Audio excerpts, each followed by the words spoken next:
मला आनंद आहे तुम्ही मानाने वाताने माझी जयंती साजरी करत आहात.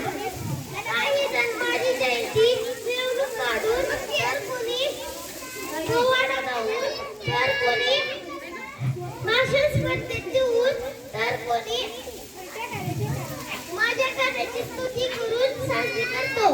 पण खरा आनंद मला तेव्हाच होईल जेव्हा मी बांधलेले गडकिल्ले माझ्या कार्याची महानता जाणून घ्याल. मी 8 पकडाचे एकत्र करून मोठ्या दयाने संघर्षाने स्वराज्य निर्माण केला. त्याची मोडतोड करू नका. माझ्या नावाचा वापर करून राजकारण करू नका. जाती म्हणजे निर्माण करू नका. मागला इतिहास वाचून नवा इतिहास निर्माण करा. मी बांधलेल्या इतिहासाची मोडतोड करून स्वार्थासाठी वापर करू नका. आता बस पुरे झाले.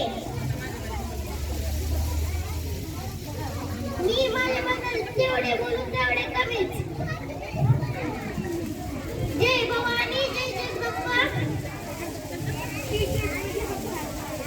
जय जिजाऊ जय महाराष्ट्र. जय जिजाऊ जय महाराष्ट्र. छान छान.